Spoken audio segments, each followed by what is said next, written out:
All right, here we go in 3, 2, 1.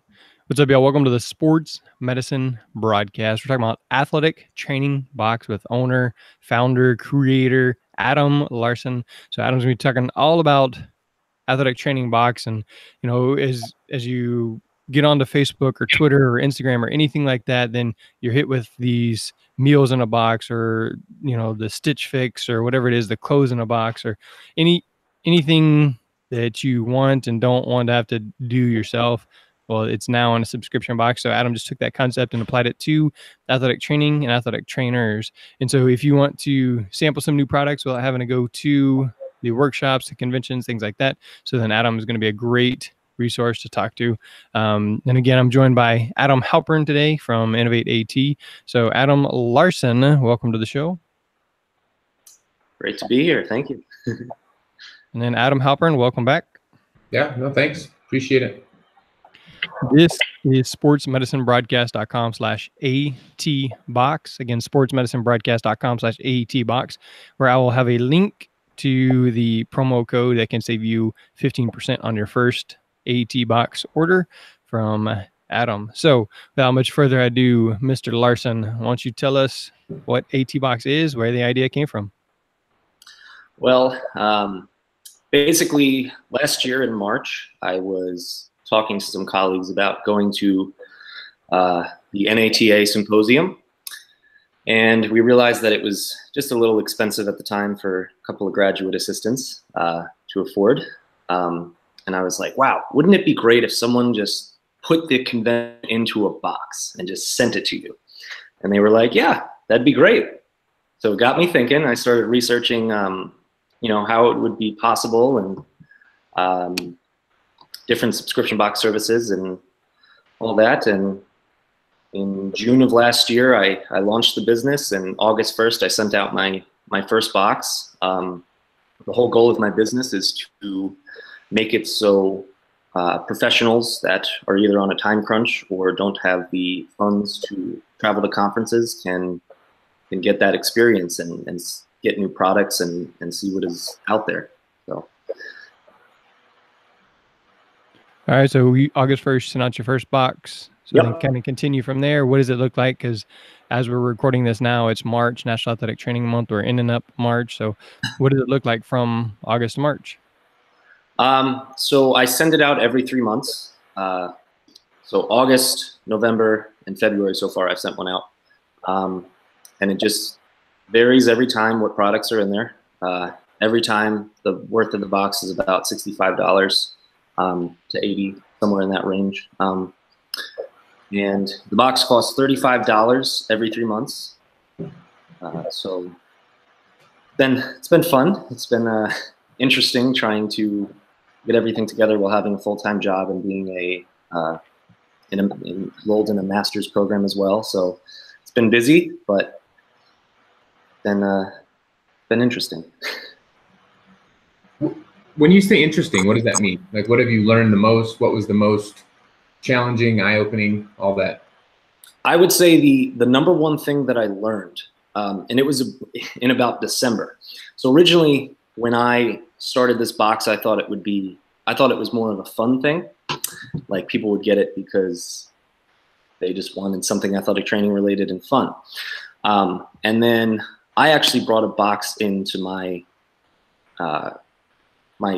office, and I was using the products in it, and I was like, wow, this is a really powerful marketing tool. And that's the first time that I actually, I know it sounds silly, but that's the first time that I was like, this is a marketing business that I'm running. It's not like a fun thing. It's so athletic trainers can get their hands on new products, and companies can directly sell to athletic trainers.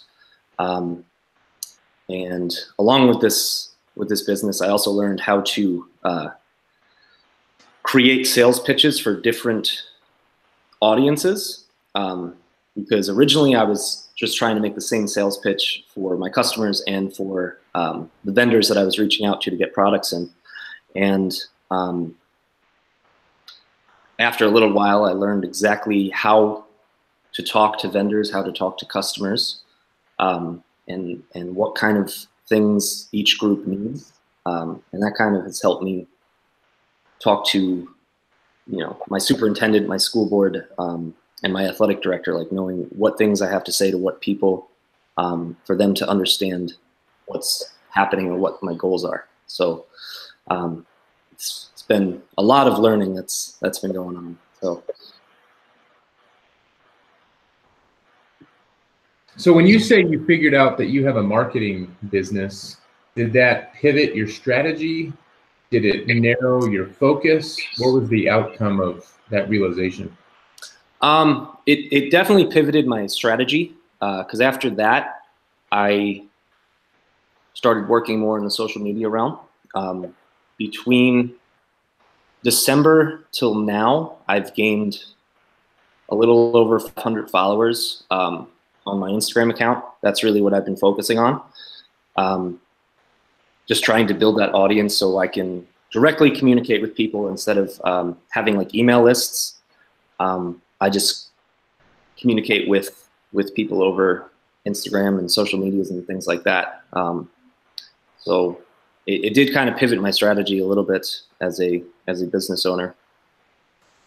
So if you identify your customer discovery strategy, which ultimately identifies your customer, who's your perfect customer? My perfect customer is an athletic trainer at a bigger high school that is on a time crunch or has monetary constraints, which is quite a few of us. So that's really the group that I'm trying to reach. People who it would be expensive for them to go to NATA every year. People who maybe their business that they work for or their administration won't pay for them to travel to conferences. That's what this box is really for, is reaching that audience and really broadening the reach of what these companies can do. Because the whole thing is there's about 40 to 45,000 people or athletic trainers in the National Athletic Training Association. Every year, the symposium hosts about 10,000 to 15,000. So there's still a huge market that's being missed. And that's the market that I'm really trying to reach, is those other 25 to 30,000 athletic trainers that don't travel to conferences every year and would really like to learn about the products that are out there. And eventually, I want to include like CEUs in my box. So I'm really trying to emulate the entire conference experience at your doorstep or at your clinic. What has been the reception from associations? Because I mean, in one extent, yes, you're capturing the audience that doesn't go, but are they concerned that you're going to be taking some of their audience away? I haven't gotten that response. I've reached out to the NATA a couple of times for different reasons.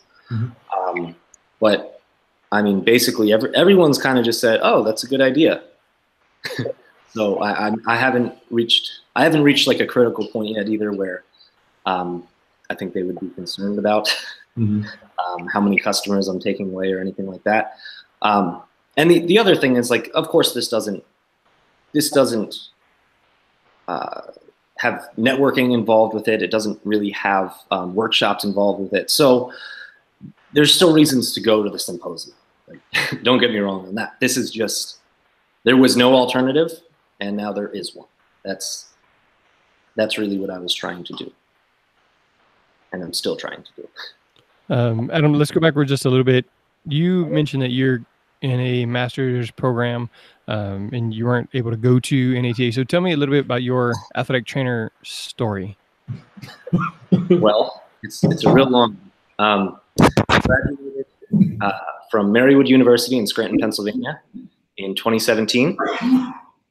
And after that, I moved to Bismarck, North Dakota, and became a graduate assistant at the Mary. And for a year, I was a graduate assistant there. And then in September, I moved out to Watford City, North Dakota, in the Bakken oil fields. And I've been an athletic trainer since then.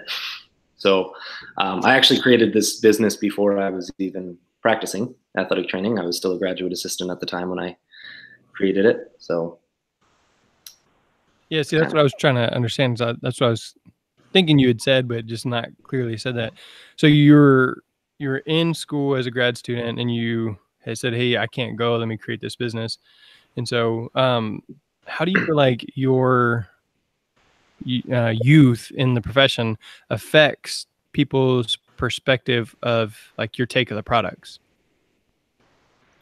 How does my So like in the fact that, hey, I've been using this product for 10 years. Well, hey, I've only been in the profession for 10 months.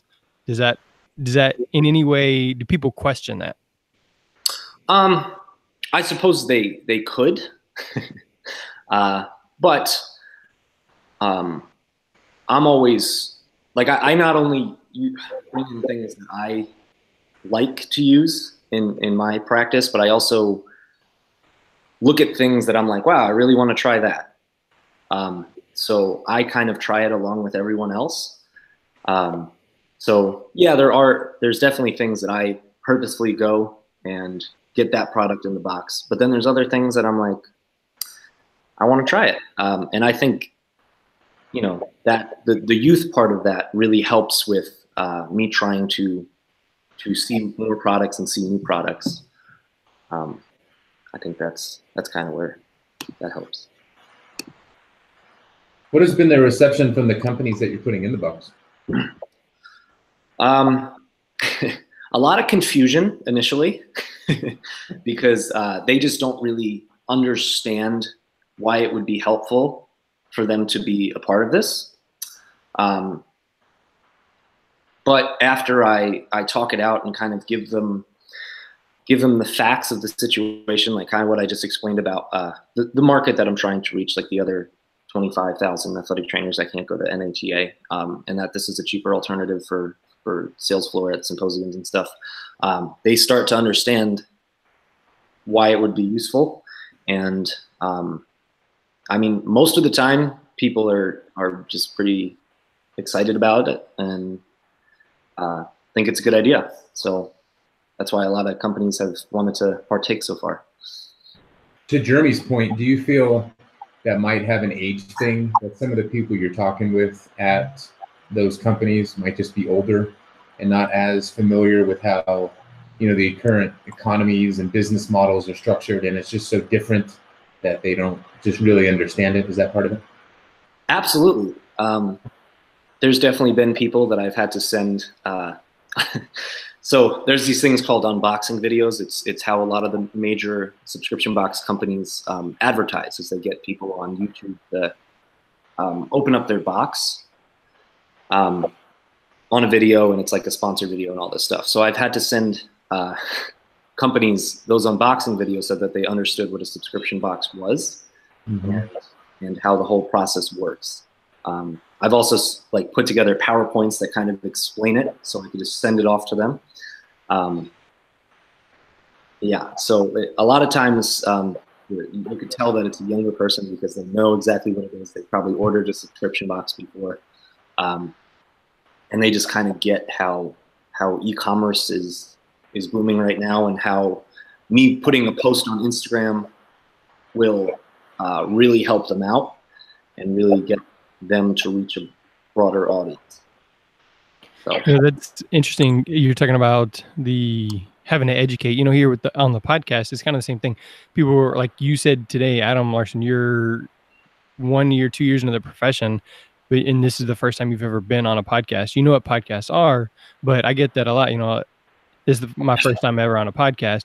And so when I go talk to people, they're like, hey, okay, what is a podcast? How does this thing work? And, you know, is this live streamed? Is this recorded? And, you know, so a little more people, I guess, know about podcasts, maybe not, but, you know, it seems like I'm kind of in the same situation where I have to teach them about the product and why it's beneficial and why it's necessary. So that may be something that I can learn some of the sales pitch techniques from you. Yeah, the sales pitch is definitely something that I was never taught, obviously, as an athletic trainer, which is, it's kind of interesting in itself, because as people who have to like advocate for our professions all the time, like you would think that would just be a skill that we've picked up over time, is how to create a sales pitch and how to market ourselves. And I mean, this business has really taught me a lot about marketing and sales pitches. And the first time the company asked me for a sales deck, I was like, what is that? And I had to go and like look up what a sales deck was, and I had to watch all these YouTube videos. It's like, this is how you make a sales deck. So lots of learning experiences. What's your plan for the next, I don't know, 24 months? To increase my customer base, to add a couple more features to the box that are online platform based. I really want to get CEUs involved because I feel like that would really help people justify purchasing it a little more. And that's hopefully coming within the next couple of months here. So pretty excited about that. But really just broadening my customer base, working on my social media platforms a little more, because that's been something that I've struggled with. I know I'm young, but I have never used Instagram before this business. So I had to learn how to use that. I was always on Facebook, so I understood how to work on that, and work on a little more advertising and marketing strategies to just increase the awareness of my business. So that's kind of the next 24-month plan. So you mentioned going to YouTube, learning what a sales deck is. So what are some of the places that you feel like have really helped you learn how to run the business, how to prepare, how to do the sales pitches or prepare the sales deck? What are some of the places that you go to? Well, so FabFitFun is a massive subscription box. It's probably the most popular one. I did a lot of studying of them, between going to their website, reaching out to them, asking them questions, going on YouTube, watching how they unbox it. I'm also part of this online platform. It's called Subly. That's where I learned a lot of the stuff. They have like a lot of blogs and resources and such that really helps me build the initial platform for my business. So a lot of different, like even podcasts, I've just listened to people talk about subscription boxes on podcasts, and maybe, you know, in an hour podcast, you might pick up one or two things. But the whole point is that you're actively learning about it the entire time. And yeah, I mean, I've just gone to a lot of different places to try to learn this. So. Okay, so Adam asked about 24 months. What's your 5-10 year outlook for AT-Box? I really hope to expand into other professions. So like physicians or chiropractors or physical therapists, because I really feel like that there's an untapped market concerning direct sales to physical therapists, occupational therapists, chiropractors, things like that. Like it's not just athletic training that has the issue of not being able to go to the conferences, but it's all of these different professions in the medical field, from people that I've talked to. I've even gone so far as to buy all of the domains concerning other professions. Like I own chiropractorbox.com. I own sportsmedicinebox.com. I own a bunch of different domains just to make sure that I have it if I want to go that route in the future. If not, I can just sell the domain. So. That's smart, man. Good job. Can you give a little bit more details about the CEU that are coming, or are you tight-lipped about that? I'd rather stay tight-lipped about that. I've been talking a bunch with Jeremy on these podcasts just around the business structure and what people have put together to protect themselves and how to manage the finances. And it sounds like you started this business from a hobby standpoint, mm-hmm. and then you became a professional in the profession. So where does your business stand now? So if there's other athletic trainers that are looking at starting, I like to say, a non-traditional athletic training business, that is not as much serving the skill set that we've learned in school around providing the service, but more around just the knowledge and the connections we have. What advice would you give to some of the audience? I would say just take the leap, because in all reality, from the idea that I had to me having an actual sole proprietorship business was about 2 months and $400. That's how much it took for me to put the first box out. It took $400. So sometimes things are like super scary, especially when you don't know anything about it. But if you take the time and I mean, the internet is just a world of knowledge. So if you really want to learn a skill, you can do it. You can figure it out on the internet. I know that's not the best way to go about it most of the time. It's better to reach out to resources and learn things that way. But I would say definitely just take the leap and figure it out from there.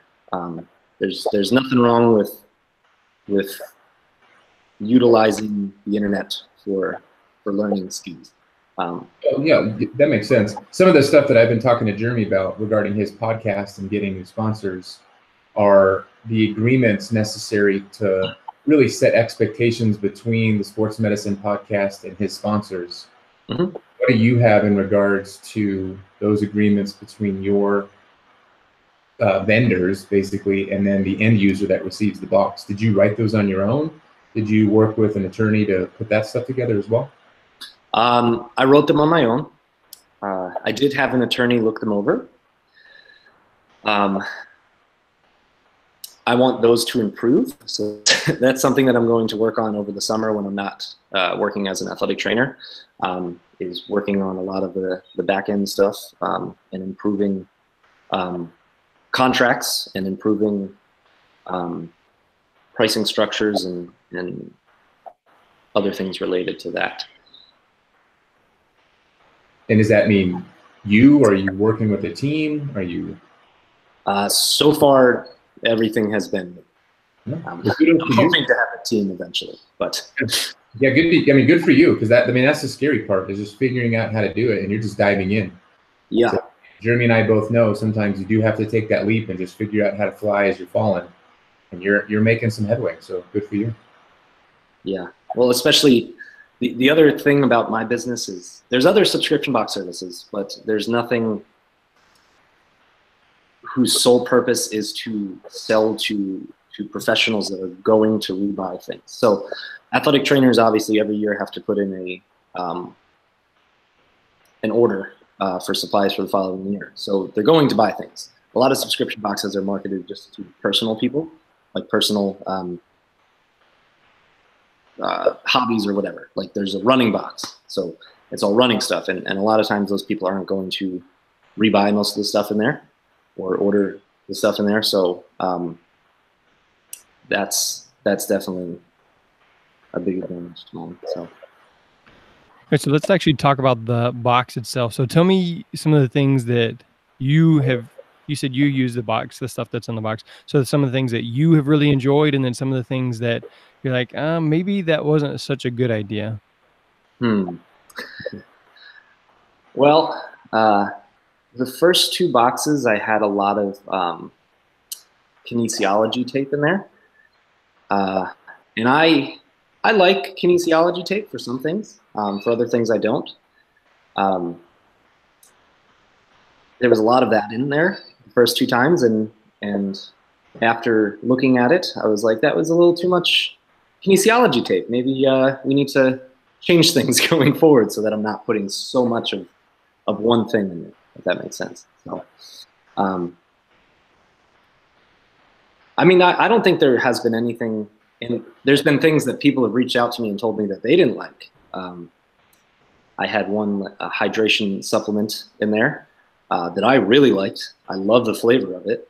And I had some athletes try it and they hated it. And I had some friends that ordered my box reach out to me and told me that they really didn't like it. So that's definitely one thing. Yeah, how much customer feedback are you getting about the contents in the box? Are you doing pre-surveys? Are you doing post-surveys? What is your process? So originally I didn't, but once I figured out the whole marketing company thing in December, I developed a like a post receiving the box survey that I sent out about 3 weeks after everyone got the box, so that they had time to like utilize the products and things like that. So from this point on, there's going to be a survey going out after each box. That's something that I wish I had thought of earlier. But once again, learning my business as I go on. Is your box completely different every quarter, or is it very similar? Oh, so it's totally different. Yeah, there's totally different products in there every time. So your relationship with your vendors, they get one box a year, or do you give them 2 boxes a year? How does that work? How many boxes is their product included? Well, it depends on, most of the time, 1 box. If a company has diverse products, I'll go 2 or 3. But if they only have like one certain type of product, usually it's 1 box that we agree upon. So yeah, moving forward, just a strategy for you. If you have a bunch of athletic trainers that are users, you're going to be a good pilot study for those companies. Absolutely. Product, they'll be able to get it in front of users' hands to decide if they want to invest in that entire product line or just scratch it. Mm-hmm. And that's another thing that I've been trying to explain to the company. So it's another thing like the older generation really doesn't understand, is I try to tell them, like, give me your newest product, the one that you haven't put that much marketing into, the one that you believe in, that if only it got into people's hands, then it would blow up. Like that's the kind of products that we want in here. And a lot of people are like, oh, but this is one that we know people like. And I'm like, that's not the purpose all the time. People want newer stuff, innovative stuff. That's really why, we go to conferences most of the time, is to see what's new, what's interesting, what's out there. So yeah, a lot of times that's a miscommunication that I have with companies. But that's one of those learning curves that you're starting to overcome and have a strategy to be successful. Mm-hmm. Absolutely. Where do you find these companies? Like, if you're unable to go to the conferences, how are you meeting your vendors? Well, sometimes people just reach out to me. Companies just reach out to me. Originally what I did, so the NATA has an app for their conference. So what I did was I just went through that list of vendors that was at the conference and asked them if they wanted to reach, like, a couple more athletic trainers. That's originally how I did it. Now it's more people reaching out to me more than anything. And that's been enough the past 2 quarters. So oh, good for you. That's exciting. I didn't know that. Yeah, pretty cool. Are you leveraging the state or district meetings at all, or are you just focusing on NATA? I'm just focusing on NATA right now, but I am experimenting with a state meeting in North Dakota where I am. So we'll see. It's an experiment that I'm going to try. So we'll see how that goes. Yeah, that's cool.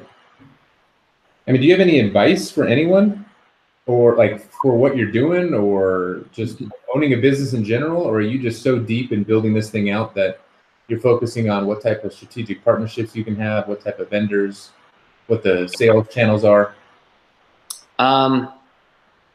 Yeah, I mean, I'm still building this. This is far from final form of where I would like it to be. I would say definitely get a partner. Things have been kind of difficult for me because I have to do everything from social media to packing all the boxes. You don't think it's a big deal packing 35 boxes, but it's kind of terrible. Especially when you have like 10 to 11 products in each box. And you have to not only pack them, but you have to go back through and figure it out and make sure that everything's in there perfectly, make sure that the shipping is done correctly. There's just a lot of moving parts, and I would suggest at least having, if you're not going to have a partner, at least have some resources around you that can help you out. I definitely want to start outsourcing a lot of what I do, because I'm finally getting to the point where I can do that. I was very small at first, and now I'm getting larger and larger every time. So I guess my advice would be to gather your resources first, or your partnerships first, or within a short amount of time after starting your businesses. That's my advice. Yeah, you had to figure out the entire business model, even to where do you find the actual box. So you've done a lot of just channels within your own business to understand how to be as efficient as possible. Yeah, and definitely still working towards efficiency. That's a big one. Yeah, maybe talk about where you found your box, like not the contents inside the box, but where did you find a box? How did you get it printed? Because that's a process in itself. So I'm actually just updating my box to like right now. But initially I just ordered boxes off of Amazon, went to another website to get stickers for the outside of it. And that's how my box was up until now. And I'm going to have a new box for the next rollout May 1st. So, and what was that like when you found a new box? What did that look like? How did you accomplish finding a new box? So there's a lot of websites that you could make custom mailers, because the subscription box business or the e-commerce business is huge. I think there's like 450 million people worldwide that are doing their own e-commerce business, which is quite a large number. And all of these people want custom boxes. So just kind of go online. I think Vistaprint actually has a box making service, and it's pretty cool because they just give you a 3D model and you just kind of put what you want on it, whatever words you want, whatever pictures you want. So that's kind of the service that I'm using now. A lot of different online companies have I mean, like even building my website, I was able to just go online and build it off of a platform service. It was just kind of like plug in everything and set it up. So a lot of times people think that it's really difficult, that you have to be on the phone all the time to do things like this, or you have to get a coder to build your website. A lot of times it's just kind of like a plugin sort of thing. You just sign up for a service and it works like that. But as for the boxes, I just go to a website and you can build a 3D model off of there. So, are you going to go to NATA this year? Yes. I'm hoping that I'm not going to have a booth or anything. I'm not that far along, but I'm definitely going to walk around with my T-shirt on and talk to people and network and go to the different vendors there and just kind of explain my business and see where it goes from there. Very cool. Jeremy, do you have any other questions? I do want to say, Randy Curry was watching live. She commented, Scott Mullet, Ruth Gonzalez Grasty is watching live. And so Randy said she's really excited for you to see you on here, growing your business. Just proud of you. So I guess you guys have had some conversations previously. And again, I know you're also part of the Innovate AT community there, Adam. And so again, it's really cool to see how we are working together, growing. So athletic trainers, if you're looking to create a non-traditional business, then we really want you to surround yourself with people who are doing the same. So join the Innovate AT public group, and then if you decide to do a little bit more, then join the private group. And like Adam's been saying, the conversation intensifies and gets a little deeper because it's people who are actually kind of buying in and doing, and not just sitting and thinking, but they're doing there. And so as we're talking about athletic training box, the idea of a subscription, and you're possibly looking at other professions to do something similar, kind of the same concept. What do you feel like has been your biggest challenge, and then how did you overcome that? Biggest challenge was taking on something that I literally knew nothing about. I didn't know anything about shipping. I didn't know anything about shipping internationally. I've sent 2 boxes internationally so far, one to Canada, one to Ireland. I didn't know anything really in terms of marketing or selling or reaching out to companies. I didn't know what I should say, what I should do. And I just kind of just figured it out. Like, I kind of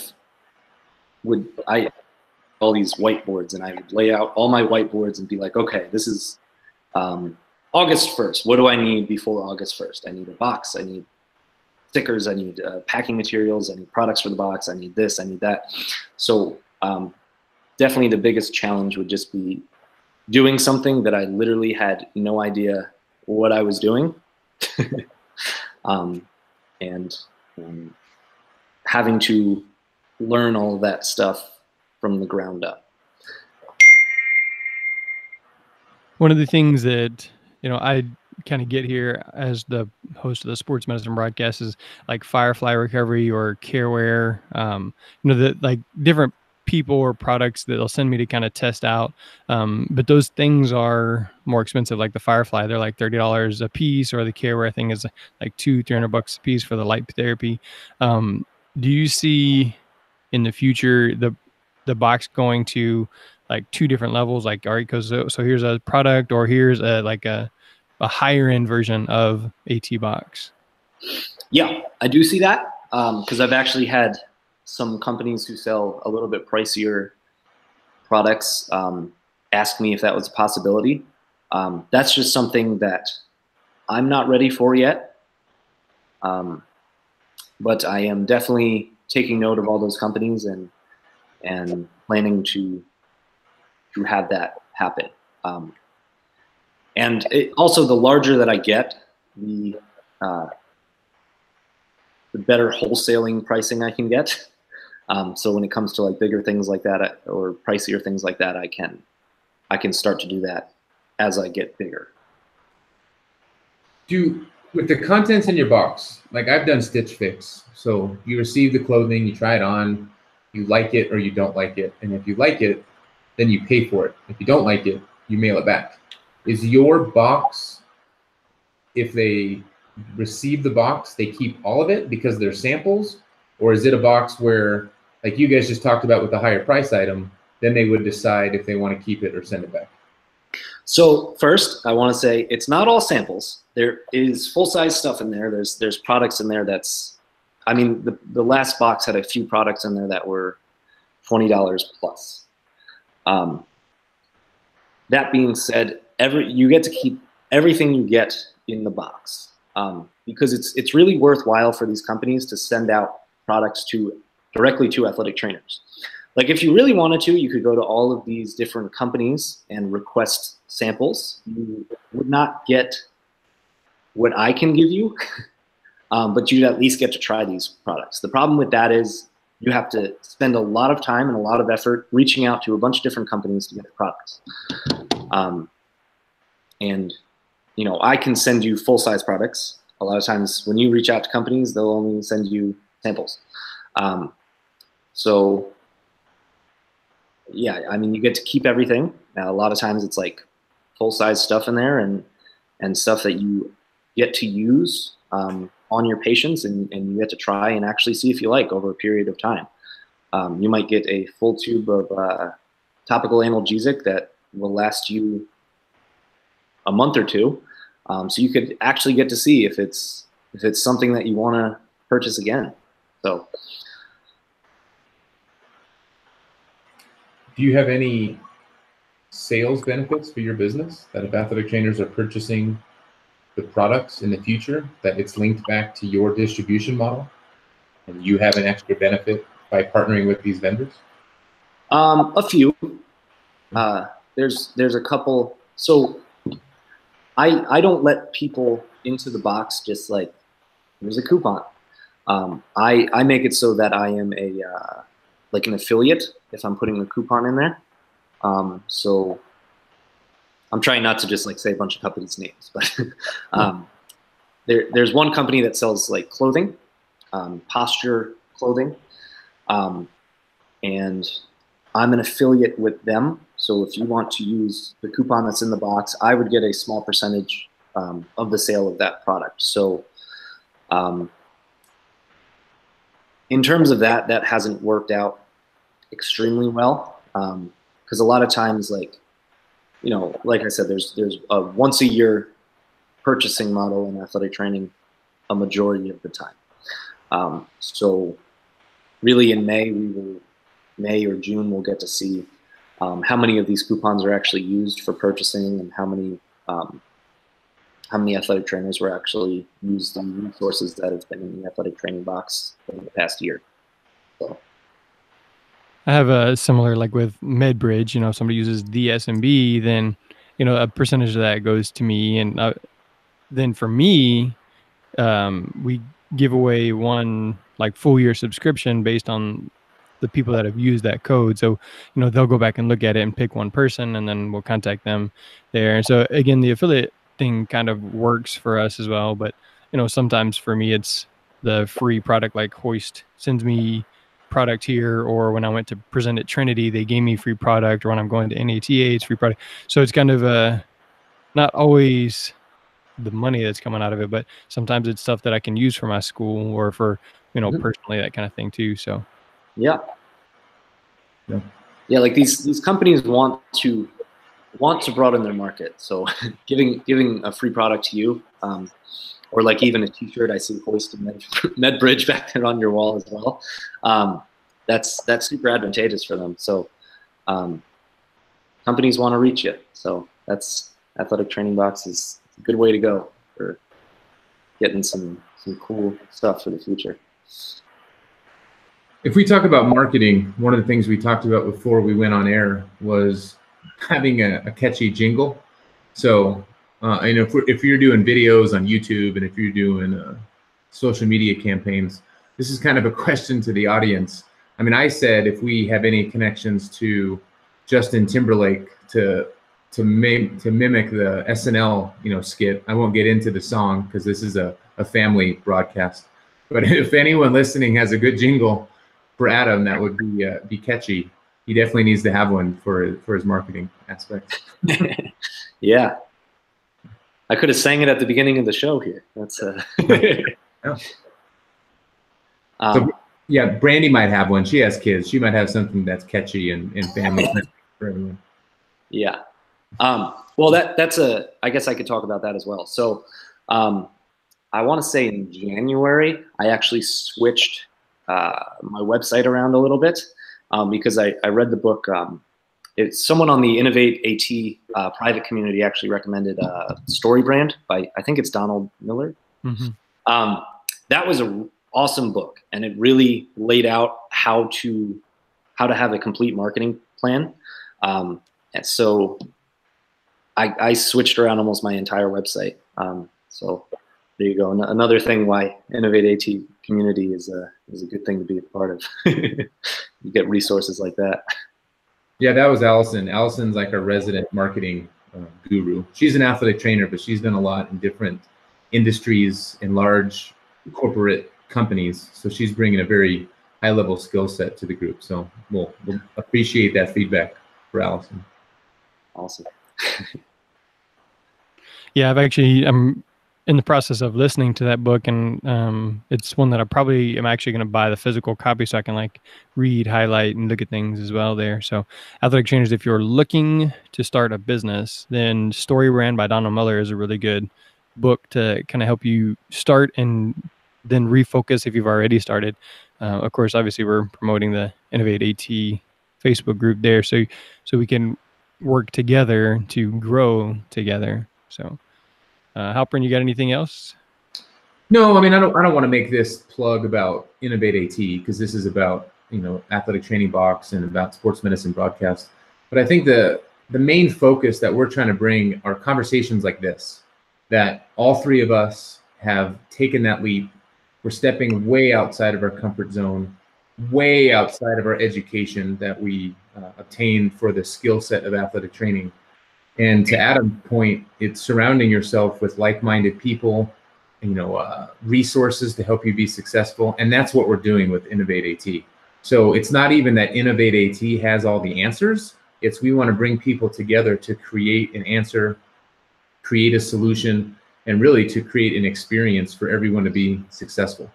So if anyone has something that they're doing, if anybody has any questions about doing something, like, we're the place to go, because we have so many different resources from all different aspects of the profession, other industries, other professionals in industries, to really create an ultimate outsourcing model so all of us can be as successful as possible. Yeah. And so I kind of launched my business on the Innovate AT Facebook page originally. Mm-hmm. And I just want to give a couple of things about that too. That was definitely a big part in me taking my leap. That was just the public community. I'm now part of the Innovate AT private community as well. But just seeing how many like-minded people there were out there, and how many people were trying to do things differently, and seeing that, athletic training can be a lot more than what it is currently. And there's a lot of routes that you can go. We are, as athletic trainers, there's so many different things that we can do that have yet to be even realized. So this is just one small thing. Athletic training box is just a small thing that I'm seeing athletic trainers are awesome marketing tools for vendors. That's just what I wanted to exploit and look at. But Innovate AT was definitely a big part of me making that decision, and just seeing what everyone was saying on there and all the different resources that people talk about. So I think it's an awesome thing that you're doing. And I hope it keeps growing for you, because that's an incredible tool. No, I appreciate it. Kind of how I explain it is when all three of us and the listeners, when we all started our first day of school as an athletic trainer, there is this 8-lane freeway that's miles and miles in the future, blue skies, and it's lined by a thick forest, and that freeway is as smooth as glass. And that freeway is called the traditional path. Mm-hmm. So you know exactly what it looks like, how you tape an ankle, how you go to grad school, how you get your first job, what it looks like to work in the secondary, collegiate, or a professional sports setting. Maybe you work in a clinic, maybe you're a professor. Everyone knows exactly what that looks like. However, there's been a lot of people that have said, you know what, that's not for me. It doesn't mean I disrespect it. It just means that I don't want to work in that setting. I have more that I personally want to do, and they have to go and seek it out for themselves.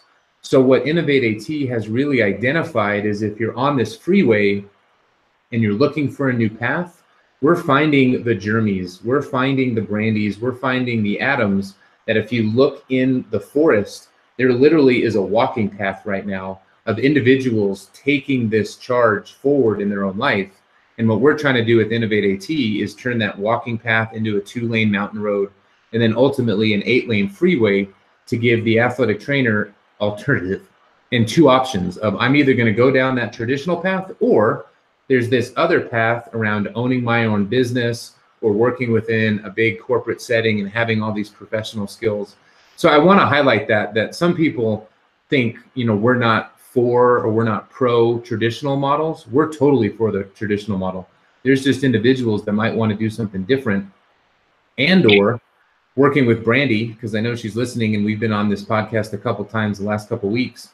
If there's an athletic trainer that's looking at the alternative, and they start to really do that deep dive personally with Brandy to understand who they are, what their passion is, and they realize they're really risk adverse, they don't want to lose their 401k, and they like having structure within their job, if they go back to their current setting, they're going to have a different mindset, and they're really going to appreciate where they work, and they're going to bring a whole new perspective as to how can I innovate my current setting. So it's really not as much like, oh, let's all start a new business and let's all forget the traditional path. It's exactly what you said, Adam. What if we create a bigger net and a bigger bandwidth of the profession of athletic training by creating new opportunities for the individual who's trying to do something for their own future? So I appreciate the plug. I mean, that's exactly why we're doing what we're doing. Like, you hit it spot on. Like, we're doing something that no one else really is. But it's not about us. It's about the more people we get, the more insight, the more courage that people bring to Innovate AT, like the more we're going to be able to give back to the community. So I appreciate it. And thanks to Jeremy for having us on here so many times in the last couple of weeks. All right, in just 1 second, Adam, I'm going to ask each of you, or Adams, I'm going to ask each of you how everybody can get a hold of you. But Adam Larsen from AT Box has given us a code. It's all one word, all lowercase, Sports Medicine Broadcast. So if you want to save 15% off your first AT Box, use Sports Medicine Broadcast, all one word, all lowercase, to save, again, 15% off your first AT Box, and kind of jump in there as Adam continues to grow and change things there. So Larsen, how are people going to best get a hold of you? That would be athletictrainingbox@gmail.com. That would be the best way to get a hold of me. All right, and then you can also Google Athletic Training Box, or you can, Facebook search Athletic Training Box, and he'll have that information on there as well. And then Adam Halpern. Yeah, you guys know it. It's just adam@innovateat.com. Our new website's coming out that's really going to explain the entire community that we're building and all the different resources. So stay tuned for that. Brandy and I are going to be attending a bunch of conferences in the next 5 months. So we want to meet people in person. So just keep your eyes open for us. And of course, I am Jeremy Jackson, host of the Sports Medicine Broadcast. You can find that if you go to sportsmedicinebroadcast.com.